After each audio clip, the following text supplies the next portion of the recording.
Hello and welcome to the virtual talk series on cross-cultural communications featuring Barbara Boldt of Boldt Global in conversation with Antoine Dubeauclard, president of Mediagenesis. My name is Marian Reich. I am the president of Global Ties Detroit.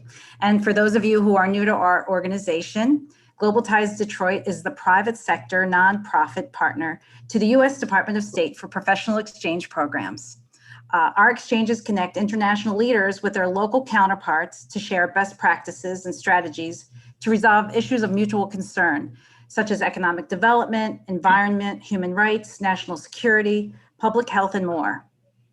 Our session today is co-hosted by our wonderful sister organization in the Global Ties US network, and that's Gulf Coast Diplomacy in Pensacola, Florida. So warm welcome to Marcel and the Gulf Coast Diplomacy members are here with us. While our in-person programming that both Gulf Coast and Global Ties Detroit do are being paused due to the pandemic, we're pleased to be able to bring you these virtual program sessions as we keep connected to the world. So we look forward to an engaging dialogue between Antoine and Barbara. And this session is being recorded. So we ask that you mute yourselves during the dialogue, but please keep your camera on if you're so inclined, as we love to see your smiling faces. And feel free to rename yourself to include your city or country so that we know where you're joining from. You can rename yourself by hovering your cursor over the three dots at the top right-hand corner of your little box and clicking on rename. Feel free to type your questions and comments in the chat box during the session, and Barbara and Antoine will do their best to address them in the short time that we have together. So we're absolutely thrilled to feature two outstanding communications professionals and experts in this session. They both have very impressive backgrounds, but in the interest of giving them more time to speak, I'm going to share a very abbreviated version of their backgrounds with you right now. Barbara Boldt is a multifaceted international facilitator, educator, and coach. Over the past 25 years, she's empowered hundreds of global managers and executives to deliver clear, impactful, memorable messages. Barbara lived and worked in Europe for 19 years. She's taught in more than 15 countries and worked with nationals from at least 35. Her passion for helping people express their ideas, knowledge, and passion. Her passion is to help people express their ideas, knowledge, and passion authentically, confidently, and memorably. She has an MA in International Relations from the University of the Pacific in Stockton, California, and a BA in Nutrition from the University of Iowa. Antoine Dubeauclard is president of Mediagenesis, an agency specializing in managing clients' digital presence from websites to online advertising and more. Over the years, Antoine worked for the United Nations as an IT expert, and he currently manages the design studio at Mediagenesis. He has also appeared and helped support reality shows at Time Warner, Turner, HBO Cinemax. He's worked on their environmental design, branding, websites, and marketing campaigns, as well as on-screen performances. Antoine judges multiple international design competitions annually for video, annual report, and marketing campaigns and websites. He experiments extensively using 3D printers, culinary ingredients, and potent potables.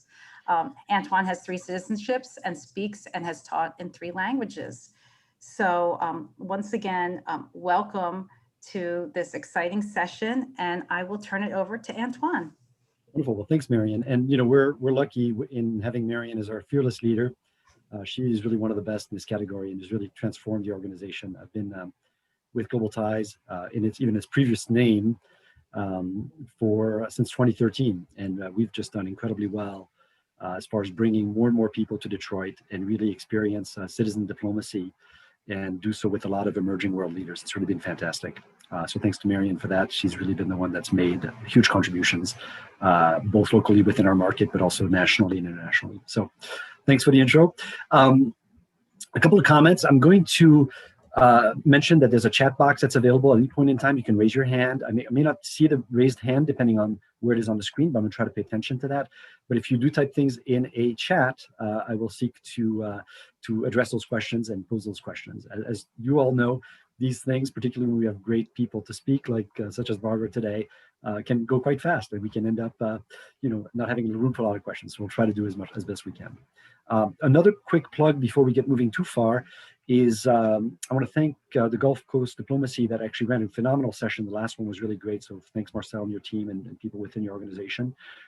Really great talk and really enjoyable. And they'll be hosting the next one that's coming mid-March with John Adams, who's going to tell us about his experiences in Egypt, Bosnia, and as well as representative in U.S. embassies and his relationship with NATO. So it should be a really interesting talk as well. Look for that for mid-March. So without much further ado, I'm going to jump right into a few questions, starting with what I think should be a good one for you, Barbara, which is, what got you first to Europe? How did you first get there, and why? Oh, wow. That's a loaded question. So the fun answer is I was bored with my job. I was a sales rep for Mead Johnson in Chicago at the time. And I just knew that I wanted to make a career change, didn't quite know how to go about it, but I knew I needed to shake myself up.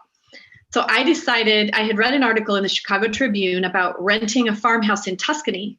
And I thought this sounded incredibly romantic. So I proceeded to rent an apartment in Tuscany by myself and a car. And I went for a month. And I will date myself, but that was May of 1993. And on the 11th day of this adventure, I didn't speak Italian. I'd never been to Italy, but I had been an exchange student in Japan when I was 17. And I knew I could survive in a place where I didn't speak the language. So that's part of what gave me the courage to do this. So I, found my car, found my apartment. I remember that the first two languages that came to my mind in this grocery store in Italy on a Sunday morning were Japanese and German, neither of which have did me any good whatsoever. So on the 11th day, to cut the story somewhat short, I went to a museum, an Etruscan museum in Chiusi Chianciano, which at the time I pronounced Chiusi Chianciano. And I met this guy. He actually he picked me up. That's the truth of the matter. My mother always said that he must have shown me the Etruscan etchings. So this guy, he was cool though, because he got the keys to this small church in this other town and showed me these frescoes that I never would have seen. But he was picking me up for sure.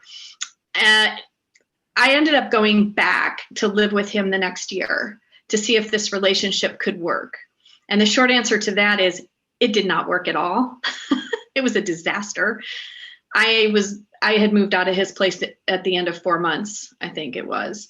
But I started studying Italian at Università per Stranieri in Perugia before I broke up with him. So I ended up moving from his place over to Perugia, which was like an hour and a half away, and studied for another 3 months. So I did 6 months of Italian full time, which was fantastic, in the classroom in the morning and then in the bus in the afternoon. And you realize, I know what they're saying. I understand it. So I got hooked on learning this language in this place where I could speak it. And I decided that to just go home at that point, I would never really become fluent because I wasn't fluent yet. So I moved to Milan. No place to live, no job, knew nobody, basically. I vaguely knew one woman and she's like, yeah, you could make it here. So I ended up moving to Milan in the fall of 94, got a job teaching English. Not the greatest job at the beginning, but it turned into a better job came along later. So that's like my story. I just, I clawed my way through this experience. And it sounds like you were taking obviously risks. You were going out there without, knowing anybody and knowing the country, knowing the language even. And I was illegal. I was also illegal at the time. I did not have a permit. It took me 3 years to get a stable permit because in Italy, I kept asking people what I needed to do. And of course, everybody I asked gave me a different answer. Or like the shrug, no lo so. So honestly, I applied twice. I applied once through the Chicago consulate and never heard a word about that application. Disappeared into a black hole. Second application I did in Detroit. And by that time I had the better job and they had actually given me a contract with which I could actually get the permesso di soggiorno. So I finally got it. But Oh yeah. Well, and when we get to Switzerland, you'll hear another story of illegality. So you traded one romance for another, and it sounds like the ultimate romance was living abroad and experiencing new cultures and new languages. So that's Yeah. beautiful. So you mentioned, so at this point, Milan, you go through, and I won't repeat it in Italian because my Italian is not as good as yours, but you get your permit, right? Mhm. And what happens after that? Where do you go from there? Well, I'd already been working for a couple of years by the time I got the permit. And that, this was 1994, 95. In those days, you could fly under the radar pretty easily in Italy because their infrastructure, their IT infrastructure, which is your area of expertise, didn't function very well. I was paying taxes, had a bank account, had the equivalent of a social security number, and didn't have a permit. So that was possible in those days. I don't think it's possible anymore. They've tightened things up a lot in the over 25 years. But I worked. I had these jobs. I had a roommate for the first 3 years I was in Milan, and I sublet from her. So my name wasn't on a lease or anything. And none of this was like diabolical or intentional. I didn't go over there thinking, oh, I want to be illegal. It just happened that way. And because I'm an optimistic person and I'm like, well, there's always a way, I didn't give up. I didn't say, oh my God, I have to go home because I'm illegal. I just kept living my life. And I do remember one very scary moment in an airport in Malpensa, actually, where this woman who worked for one of the airlines grilled me. And she didn't like the fact that my ticket was Milan, Chicago, Milan. And I didn't have a permit in my passport yet. But I had a stamp in my passport that was not yet 6 months old from having been out, like to Switzerland probably or somewhere. So she couldn't do anything about it because she didn't have any legal recourse. But I remember I was afraid. I mean, there were scary moments in that. Yeah. But the other thing was that I just kept doing the next thing. So I had this job for 1.5 years. I didn't really like it. And then I got a better job. And then I got the permit. And then, so it was a process, but it is definitely where I became interested in communication and intercultural communication in particular. Gotcha. And was it based on your own experiences, your own challenges, or what you started? Okay. Yeah. I mean, in the beginning, I had some type of intercultural miscommunication almost every day. Something that wasn't making sense or I wasn't making sense. A funny story, I remember going to this hardware store and I was looking for some type of tool. And my Italian was okay by then and I knew how to ask for it. But in the Italian culture, if they can't help you, they just say no. It's this very sharp, and it might be kind of the same in France. It's, it's not like, well, no, we don't have that, but maybe you could go here to look for it like we do in the States, or at least we used to.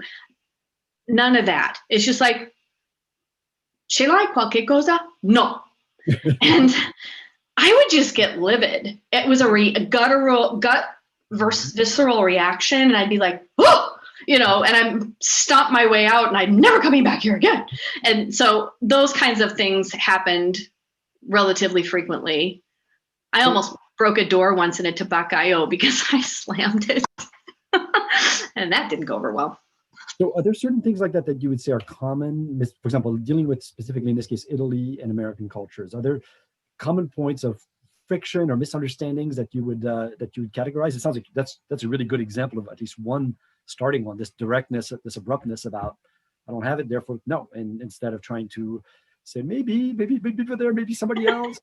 Like we do, or we used to. Yeah, it's interesting. I mean, a lot of it, there are models of cultural difference, there are lots of them, and they have technical terminology and things like that, but they are relevant. That particular difference has to do with individualistic collective culture. Yeah, in the US is highly individualistic, but that means that we're a lot nicer to strangers than collectivist cultures, which if you're not an in-group member, they'll have nothing to do with you and they don't have to be polite. There's no reason for them to be super nice to you if they don't know you, because che me ne frega is the way you say it in Italian. Why do I care? Why do I care? So that is a cultural difference. In the US, we bend over backwards to be polite in public contexts, like supermarkets and, foreigner. And I'm sure you had this experience, Antoine, when you moved here, the kinds of conversations that people have in grocery store lines in the US are scandalous to Europeans, like the Swiss. If you just struck up a conversation with a Swiss person in a supermarket, they look at you like you're mad. You're like, why are you talking to me and familiarly? Yeah. Whereas in the US, you can find out somebody's been divorced and, all kinds of personal information. But that goes to that individual collective dimension of cultural difference. That's really what underlies that.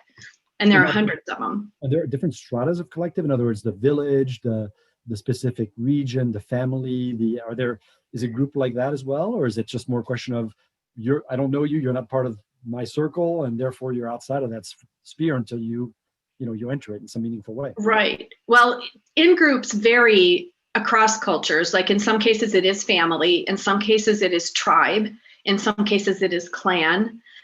And it extends further in some cases, and it's easier to penetrate in some cultures than other cultures. I think if we would maybe look at Middle Eastern culture or some of the Asian cultures, penetrating those in groups is super hard. In Italy, it takes a bit of time, but you can get in. We call them peach versus coconut cultures. I don't know if you've heard that terminology, but most European cultures are more coconut-ish than the US. We're very peach. We're easy to penetrate initially, and then you get to this hardcore in the middle where you find you don't ever get in there. Yeah, you can bite on that and break your teeth, exactly. Whereas in Swiss culture is actually more hard coconut than Italian. It took much longer to develop relationships and actually get through the hard shell in Switzerland than it did in Italy. Gotcha. So what got you from Italy to Switzerland? I mean, I know parts of Italy are such that they're almost in Switzerland, they probably have the climate, and same general behavior. The Milanese would consider themselves quasi-Swiss, or I should say the Romans would consider the Milanese quasi-Swiss, right? It was a teaching, actually, that took me there. I was in Milan. I lived in Milan for 11 years. I taught English and I taught at university. And because of my university teaching experience, I was hired for 2 jobs at 2 Swiss universities on opposite sides of the country, mind you, in 2004, the fall of 2004. So I moved in early 2005 to St. Gallen because I had to be in that classroom every week. And the classroom in Lausanne, on the other hand, 3.5 hours away by train, I could be in every other week. So I commuted between those 2 jobs for 2 years until the St. Gallen job went away. They didn't want to support my permit process in Switzerland. And my boss in Lausanne, on the other hand, was an American from Birmingham, Michigan. And he gave me a contract as a PhD student for a year so I could get my feet on the ground. I was not a PhD student. I was teaching for him. I was teaching in a master's program. But that act of kindness, I have to say, allowed me to get a B permit for PhDs. That I don't know if we want to go into that story, but you can ask me another question about that. But so I had these 2 teaching jobs in Switzerland, and then I kept my teaching job at a small private university outside of Milan for another 4 years. So I knew the trains super well. I did this triangular thing on the trains, and I traveled a lot. I really traveled a lot. What were you teaching at the time? What were your subjects? Well, in the small private university in Milan, outside of Milan, it's actually in Castellanza, I developed and taught a course called Skills for International Management. And basically, I was teaching the students about stereotyping, about suspension of judgment, sympathy versus empathy was something I taught. I was teaching them how to interpret behavior and teaching them things they could use in an international career on the basis of the fact that they were having an experience of difference as an exchange student. Gotcha. And so my classroom was all non-Italian. They were from everywhere else. A lot of 15 nationalities usually in the classroom. And of course, they were more interested in partying and drinking and doing all those kinds of things. But they did learn some things. It was a really fun class to teach. And interestingly, it's still being taught by a friend of mine. I willed it to her in 2009, and she's now been teaching it for almost 12 years. Fantastic. So with this move now from Italy to Switzerland, what changed? In other words, what did you learn about people? How did that, because there's big differences between those cultures, right? I mean, you've entered the Romance language, and Italians and share some language traits there as well in Switzerland, but there's also vast differences. You've entered a Teutonic world as well. Well, yeah, 60% of Switzerland is Teutonic. It's they're German speakers, and they don't like to be compared to the Germans, and they don't like to speak High German either. However, there's something very Germanic about it. I think probably the biggest difference was the rule orientation. Mm-hmm. In Italy, there are rules, but nobody follows them. The Italians are just like, well, why would you follow a rule if you didn't have to? And because enforcement is low in the Italian culture, they usually don't have to. So they do whatever they want to do, pretty much, which bugged me, I have to say, when I lived in Italy. Every time a motorino would whiz by me on the sidewalk, I'd be like, damn, where are the police when I need them? Nobody would stop people doing things like that. Whereas in Switzerland, it's, they believe that if you know about a rule, you will follow it. And it's totally illogical to them that you would not be following a rule that you knew about. And that's one reason that if you do something that's against a rule in Switzerland, in the German part in particular, they'll get right in your face and tell you about the rule because they assume you don't know it. They assume they would never think that you knew it, but you were doing the opposite, or, that just doesn't occur to them. Gotcha. So that was one huge difference. The other thing was time. I had to learn again to be punctual. And that was hard. I can remember being in my apartment in St. Gallen in particular, and just looking at the clock and having to basically take myself by the scruff of the neck and drag myself out the door to get to a meeting on time. Because I knew the rule in Switzerland is if you're 5 minutes early, you're already late. And that happened to me. I would be the last person to arrive 5 minutes before the appointed time, and the meeting would just start after I walked in. So that was tough. I'm pretty sure that's not a rule in Italy. Pretty sure that's not a rule. No. Well, and Milan is already less relaxed than further down the peninsula. So ma 15 minuti accademici is the way they say it in Italy. You've got 15 minutes of grace. Yeah, sure. And the Swiss. You got to get your coffee, come on, a couple of biscottis, chat a little bit. Assolutamente. But the Swiss, I discovered, and this I actually discovered in Lausanne, in the US, we have this norm where if you warn someone that you're going to be late, you're okay. I can see I'm stuck in traffic, I'm going to be 5 minutes late. And most of the time people will say, yeah, gotcha, no big deal. In Italy, they thought that was weird behavior. They were like, you're not late yet. Why the heck are you telling me you're going to be late? You don't even know. They thought that was strange. Whereas in Switzerland, I did that once, and they're still upset that you're late. It doesn't excuse you.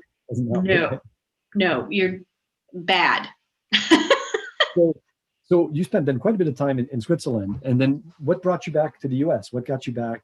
Oh, funny. Another love story, actually. Yeah, I was 8 years in Switzerland. I was 2 in St. Gallen and 6 more in Lausanne. So my family, my brother has lived in Michigan for over 30 years. He came here in 85 with EDS and stayed. And in 2009, we moved my mother here from Iowa. We're originally from Iowa. So Detroit Airport became home. I would fly into Detroit and they'd come and get me. And so I was visiting for Christmas in Christmas 2010, January 2011. And I'm sitting at my brother's kitchen table in Grand Blanc, Michigan. And I get this LinkedIn invitation from a guy I had gone to high school with. And he wasn't anyone I knew particularly well. I knew him because he dated my friends, but we weren't really friends. But I accepted the invitation, and then we had a little conversation, and I realized he was in Michigan. He was in Rochester. and that he was probably divorced. I picked that up in the way he said something. And I was like, well, we could get together for a drink. It might be fun to catch up. So we did. We met 2 days before I was flying back to Switzerland, and I had no intention of moving back to the US. I was happy there, ensconced, teaching, loving my life. So we met. I took my brother to that meeting. He still says to this day that's because I thought he was a stalker, but I just figured they both lived in Michigan. They could get to know each other. And then that summer when I came back, we had a class reunion for our high school class, and we were supposed to kind of go together, and it ended up in the end he couldn't go, but we were communicating and one thing led to the other, and that's summer of 2011 is when we fell in love. So weirdly, I spent 19 years of my life abroad and ended up with a guy I went to high school with, which is a very weird story. It sounds like you've had this happen before. You had this, Swiss person that was from Birmingham as well, that got you this letter that helped you stay. So there seems to be a charm in your life. There's a certain patterns, if you will, between the romance and the connections to people that are, local Michiganders in foreign places, or you coming back from abroad and reconnecting. Well, it is funny. I was in a room once in Germany it was a Berlitz training. I did a lot of intercultural training also when I lived abroad. And this woman who was leading the training, there were probably 17 or 18 people in the room, and she asked the question, how many of you moved for love? Mm-hmm. Every hand in the room went up. It's a very common reason why people make that big move, because it's not easy. Sure. It's painful. It's logistically, it's a nightmare. So you have to be super motivated. And I do think that amore, as they say in Italian, is one of those big motivators. It trumps everything else, right? So that's what happens. I mean, if a company's paying for you to move someplace, yeah, that's a good thing too.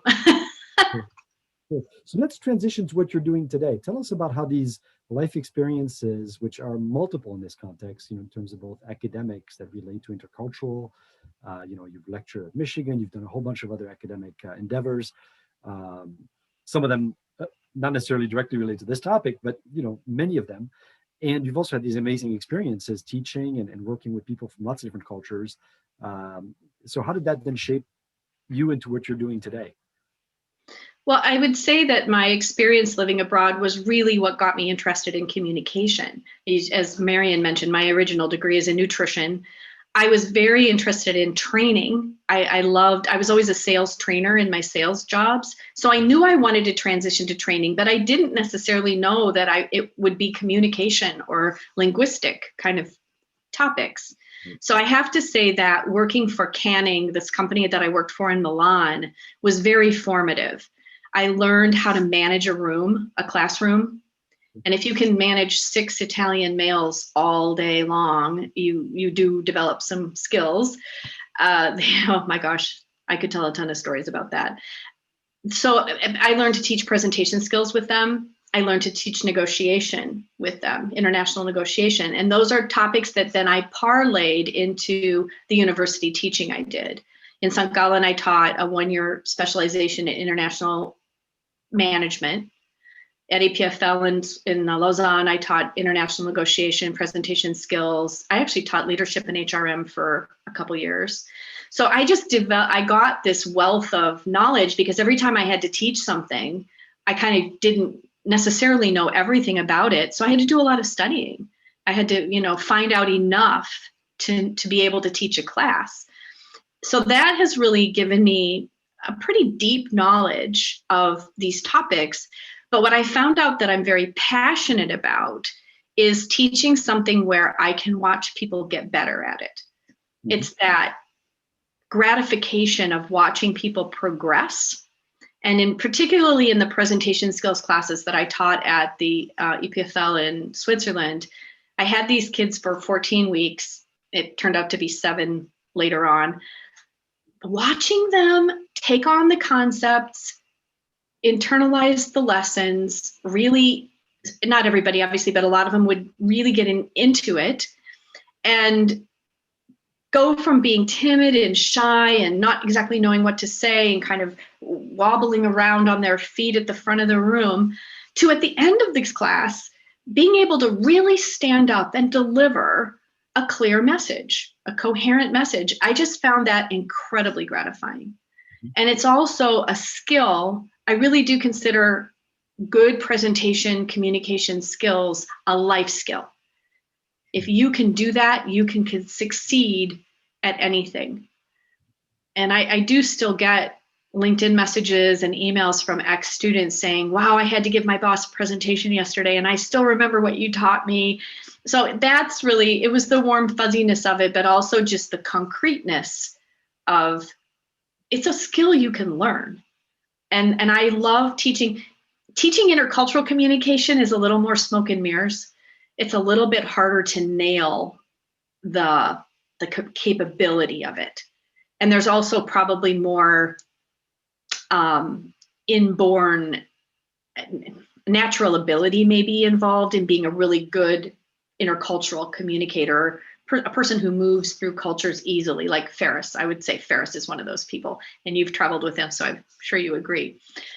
But with communication and presentation skills, and now I've really specialized in pitching, which I love to teach because it's a very particular form of communication.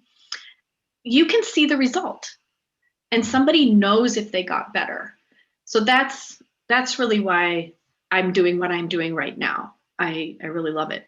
Give me an example of a scenario. You just referenced kind of your core activity today, which is helping, I think, both typically foreign-born, but also people that have been here and are native speakers on how to teach and how to get clarity and efficiency and success in the message that they have. So give me a scenario, the types of people that you run into and what you do for them, and what does it look like? How long does it take? How do you coach them? How do they develop those skills? I'll give you an example of a guy I'm working with right now, and he's actually French. He was raised in Paris. I'm sorry, by the way. I must apologize on behalf of us. No, kidding. No. He's lovely. He's lovely. His mom is actually Southern Italian and his dad is Tunisian. So he was an immigrant friend, but he was born in France. So he's French. He lives in Lausanne, of all things, and he is an entrepreneur, a serial entrepreneur. He's in his second startup.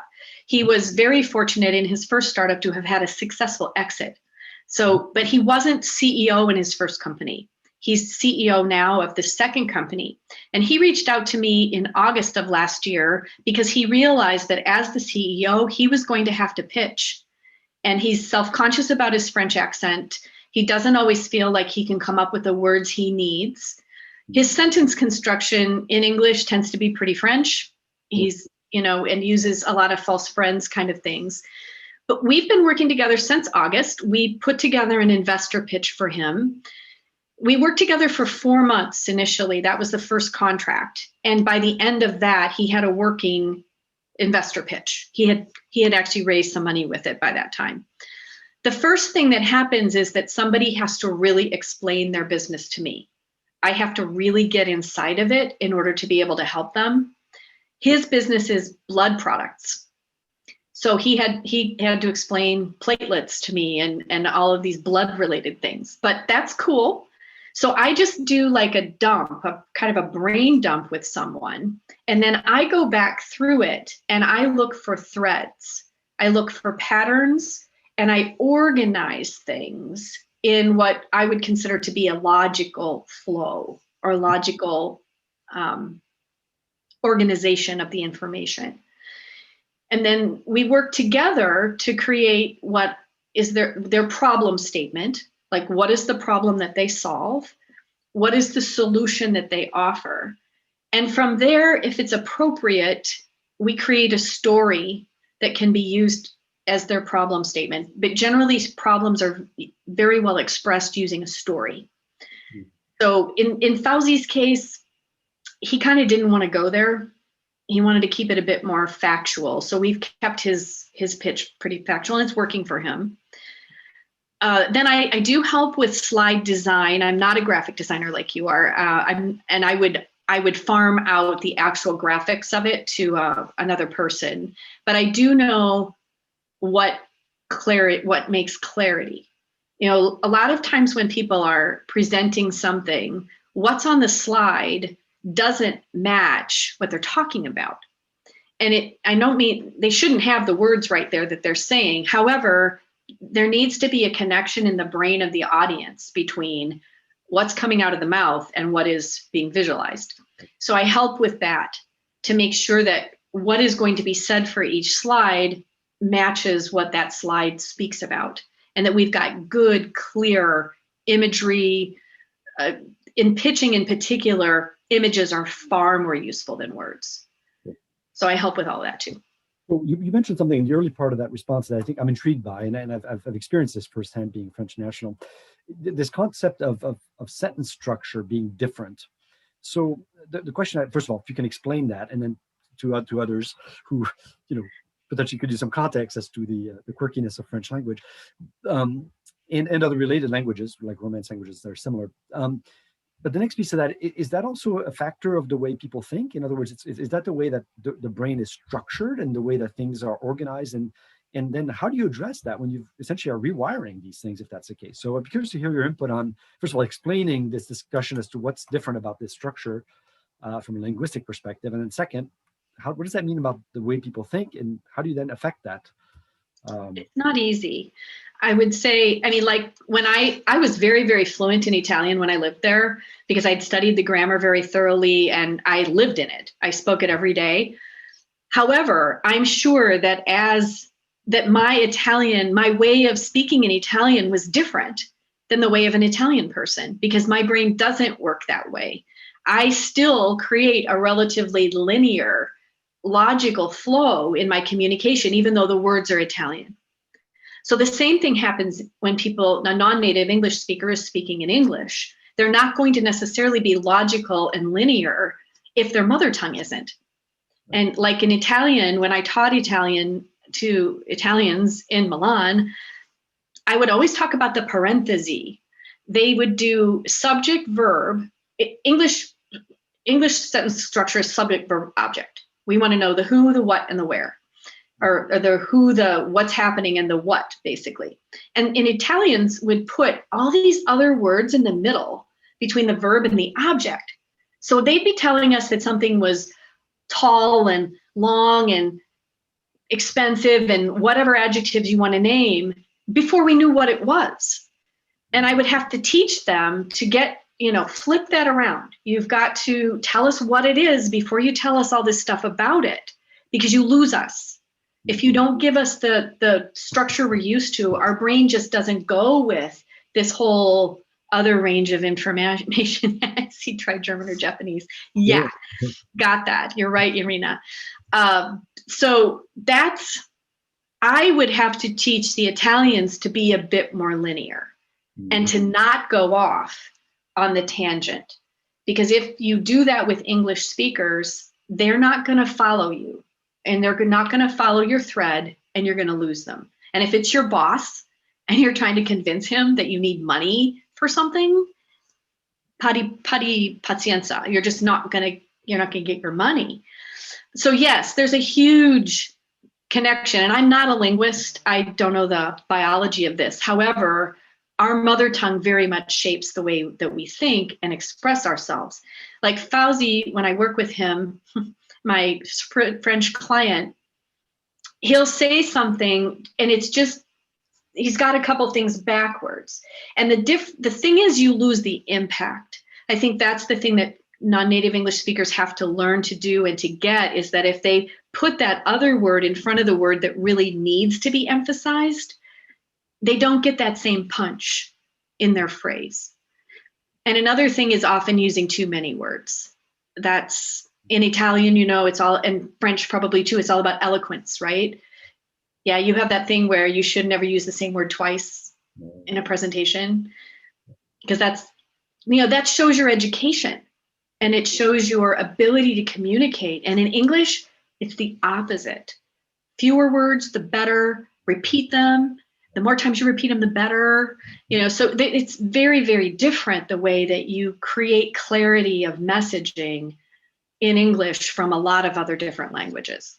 I'll give you an anecdote on our end, which we deal with all the time, is when people translate websites, we have to account for 30 or 50% more words in things like English, in French, in English to French, or English to Italian, less Spanish.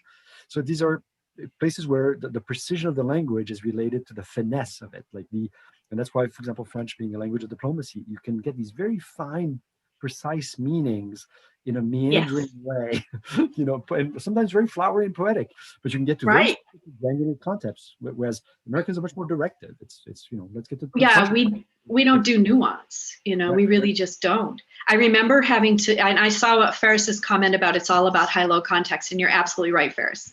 English is low, and most other languages are high, not all, but many, high context. But I remember learning the congiuntivo in Italian, which is this verb tense. I was pretty frustrated by that time with verb tenses because I'd learned about 6 of them, and I was like, oh my God. And then they throw one more at me and they say, this is the way that you say things that you don't really want to say. And they call it the language of politics, because you can create a whole paragraph where you say something, but it could be interpreted a number of different ways. And you're just like, huh. For an American, an English speaker, we don't even know. The congiuntivo in English is if I were younger. That's the only place it shows up in English. So that blew my mind. So as far as applications for this type of work that you do, you've transitioned now to do primarily initially being more foreign language speakers, but now you also do this for people who are native speakers. What made you transition into that? What was the catalyst that made you realize, gosh, this is also helpful to people that are just like, all of us, there's many of us on this call who have foreign backgrounds, but also just an average person that's in Michigan that's trying to pitch a business to, a startup or a venture group or who knows what else. Well, the bottom line is there are a lot more native speakers around here, so that's part of it. I interact with more of them, and I don't have this exact same appeal to them. However, there are many native speakers of English who are not great communicators. I mean, it's just a fact. Not all people are word people. Not all people are going to come up with, and some people are long talkers and their mother tongue is English. So those are the people that I can help. People who, it's not that the foreign language is their problem, but in English, it's not their focus. It's not what they have been trained to do. I met a gentleman not too long ago who is what I would categorize as a vague speaker. I think he's never had anybody train him how to really communicate precisely and accurately. And he uses words, he kind of throws a bunch of words out there that can be interpreted in many different ways. Like he's using the word creative in his business, and he's using it to mean any person who has an idea. But in fact, creative, as you know, in the ad business has a very specific meaning, right? And then he's using the word mover to identify somebody who has resources. So he's kind of using it as a mover and a mover-shaker type of meaning. But he really means, what did we come up with? An influencer.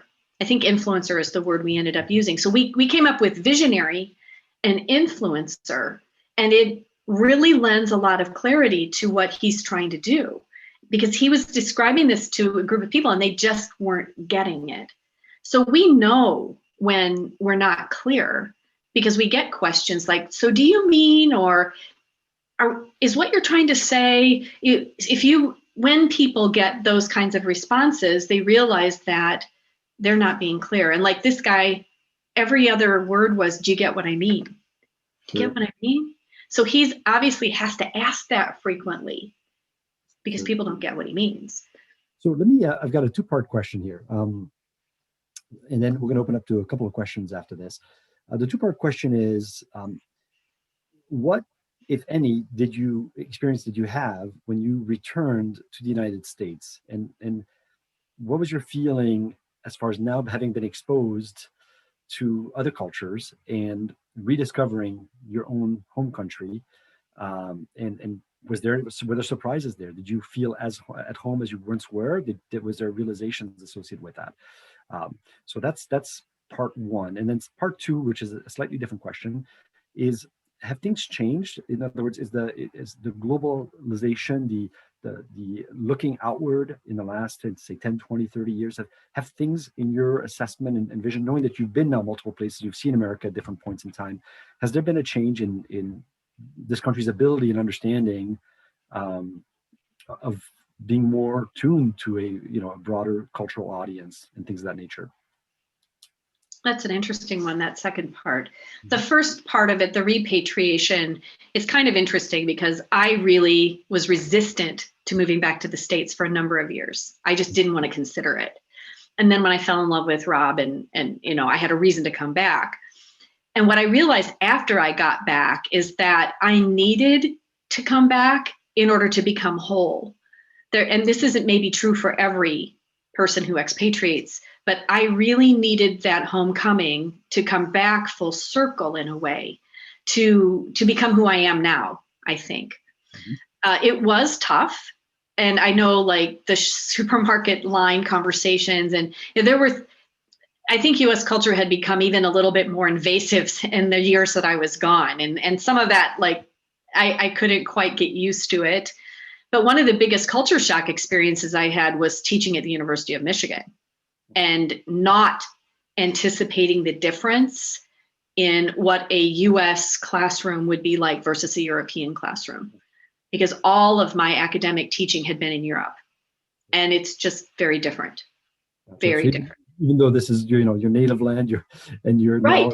Now you're discovering. But I hadn't been in a university setting in the U.S. in 30 odd years, and it had changed dramatically. But that was bad on me for not anticipating that there could be differences there. I was so excited about being hired, and I'd been a rock star teacher in Switzerland. I have 6 plaques on my wall about best teacher of the year. And there was some blindsiding and cockiness on my part about my ability as a teacher that very much blew up in my face in that particular situation. So that was humbling. It was very. Did you have moments where you felt foreign back in your own country? Oh, yeah. Yeah, definitely. I mean, the very worst culture shock I ever had was when I first moved to Italy, I spent 2 years without coming home. And I remember flying to Chicago at Christmas, and I stayed in Chicago for a few days with friends before I went to my family. And I went to a supermarket, and my friend had asked me to buy pasta. And I went to the pasta aisle, and there was like nothing in it compared to an Italian pasta aisle. In the pasta aisle in Italy is like the cereal aisle in America. It's like there's so much pasta there. And I just couldn't find any pasta. It was like, I remember being very disoriented and very shook up. After I moved back, I think one thing about the expat experience is that you're different. And some of us like to be different. I liked to be different. And all of a sudden I wasn't as different anymore. But I am different. So that's the other weird thing, is that people take me for being 100% American because I sound like one, I look like one. But in fact, 20 years out of your home country, as you well know, changes you in some very fundamental ways. So I can get misunderstood in that regard, I think, because, and it's happened to me where somebody doesn't have an accent and you just think, oh, well, they're American. I know a girl who's Indonesian, a Muslim Indonesian girl who went to university in Washington for 4 years. She has no accent in her English, but culturally, she's very Indonesian. Sure. So that kind of thing can trip you up. Second part of the question, how the US has changed, or do you think as a culture, are we more?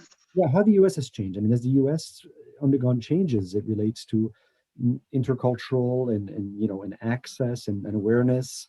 Do you feel like there's been changes in the last 20, 30 years you've experienced these kind of back and forths and both experiences here and abroad?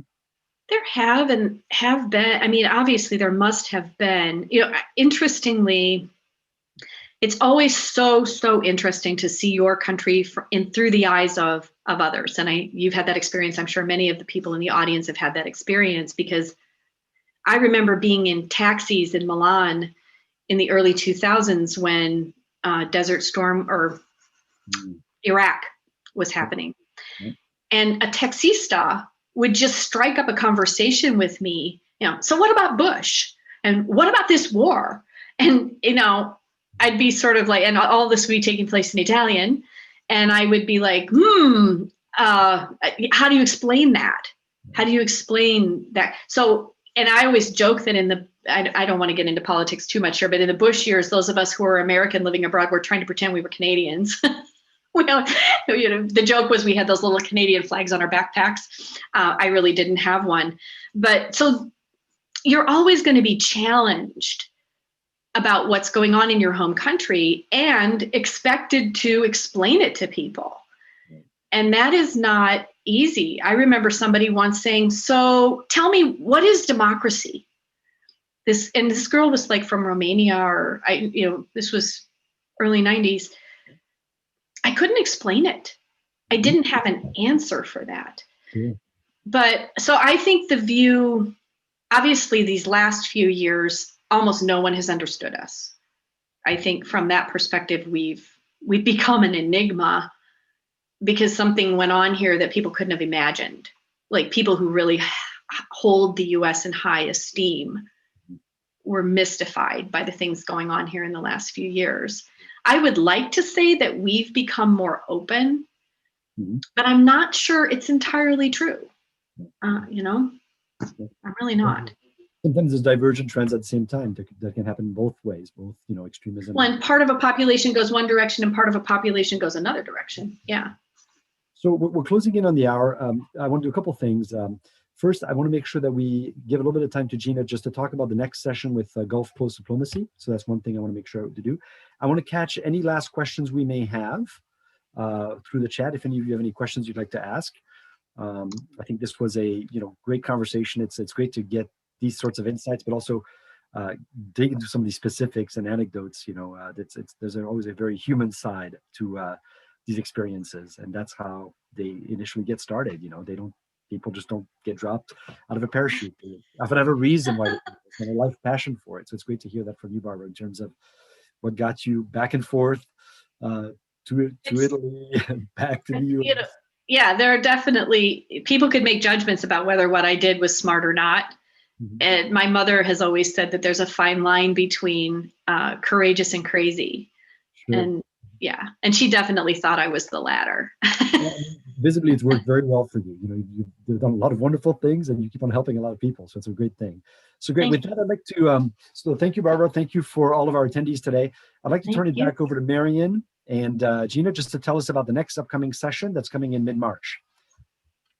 Great, thanks so much. This was really fascinating. I learned a lot, and I also want to just mention that Barbara has a very active LinkedIn page where she has, quite a number of videos with phenomenal tips on communication styles throughout, how to communicate as a native speaker and also how to communicate to international audiences. So, and thank you, Antoine, for really a unique perspective too.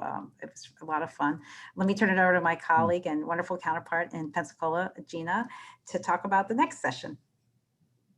Thank you, Marion. Well, in March, we're going to meet with retired General John Adams. So for those of you who've ever wondered how the integration of U.S. government representation works at U.S. embassies, he's going to set it all straight for us and share some of his experiences abroad. That is going to be on Tuesday, March 16th, and that's 1 p.m. Eastern, 12 noon Central. The information is out there on social media, and we will send emails to people who are on our Small World Cafe list. Thank you, Marion. Thank you, Barbara and Antoine. It was lovely. Thank you. Thank you all. Well, enjoy the rest of the day. I hope it's as sunny in Florida as it is here in Michigan for once. It's probably not as warm, but it's sunny. That's right. We'll take it, whatever we can get. Thank you so much for having me, Global Ties. It was great. And it's lovely to interact with you, Antoine. Likewise. We'll see you. Bye-bye. Au revoir.